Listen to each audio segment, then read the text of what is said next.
देखिए बच्चों, आज की डेट है 10/8/2020, कक्षा 9 गणित। आज हम आप सभी को पढ़ाएंगे रैखिक समीकरण का हल। मतलब रैखिक समीकरण का हल कैसे होता है या रैखिक समीकरण को हल कैसे करते हैं। अभी हम कल बताए थे कि रैखिक समीकरण क्या है। तो रैखिक समीकरण किसे कहते हैं? जिस चर की घात केवल एक हो उसे रैखिक समीकरण कहते हैं। देखिए यहाँ पर है 3x + 2y बराबर 5, मतलब 3x + 2y बराबर 5। तो ये 3x ये 3 अचर है और x चर है, प्लस 2 अचर है, y चर है, बराबर 5। 5 क्या है? ये भी अचर है। तो यहाँ x की घात क्या है? 1 है, y की घात क्या है? 1 है। इसलिए ये समीकरण क्या हुए?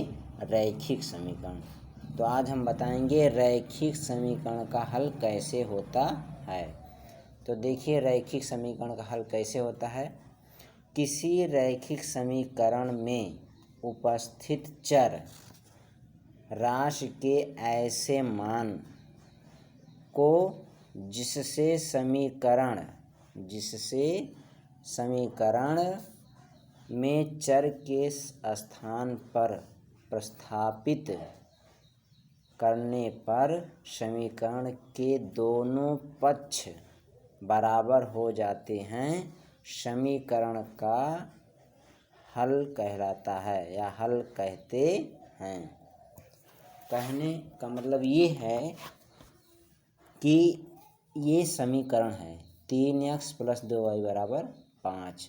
तो इस समीकरण में x चर है, इसके ऐसे मान रखिए, y के ऐसे मान रखिए कि बराबर के इधर जो एक पक्ष है, बराबर के उधर दूसरा जो पक्ष है, दोनों क्या हो जाएं? बराबर हो जाएं। तो उसी को कहते हैं रैखिक समीकरण।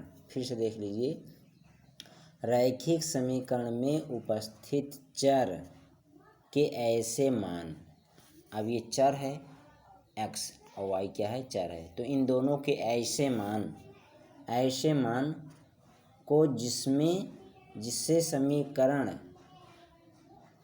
में चर के स्थान पर, मतलब x या y के स्थान पर प्रतिस्थापित करने पर समीकरण के दोनों पक्ष बराबर हो जाते हैं, समीकरण का हल कहते हैं। तो अब यहाँ पर ऐसे मान रखेंगे कि जिससे ये क्या हो जाएं? दोनों पक्ष बराबर हो जाएं। अर्थात चर का मतलब x या y का वह मान जो समीकरण को संतुष्ट करता है, संतुष्ट का मतलब होगा उसमें रखने पर उसके बराबर हो जाता है, समीकरण का हल कहलाता है। देखिए जैसे है 3x + 2y बराबर 5। तो यहाँ पर हम क्या मान रखेंगे? x और y के ऐसे मान रखेंगे जो इसको संतुष्ट करे।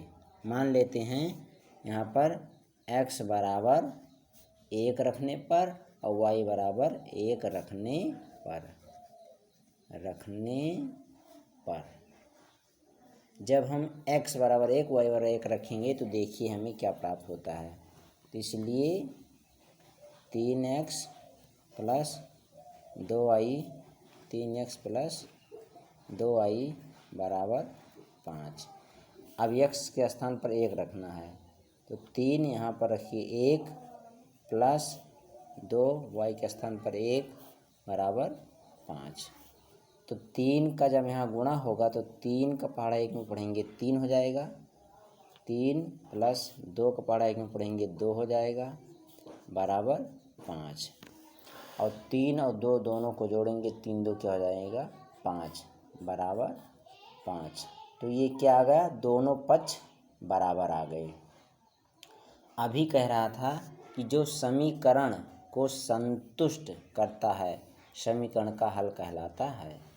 तो x बराबर 1 y बराबर 1 रखने पर ये मान संतुष्ट हो जाता है, अतः रैखिक समीकरण का ये x बराबर 1 y बराबर 1 हल है।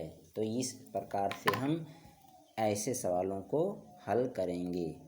तो ये हुआ, दोनों पक्ष क्या हो गए, बराबर हो गए।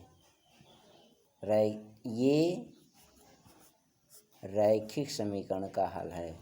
रैखिक समीकरण का हल है। तो इस प्रकार से हम दिए गए समीकरण को x या y के ऐसे मान रखेंगे जिससे वो समीकरण संतुष्ट हो जाए। तो इस प्रकार से है रैखिक समीकरण का हल।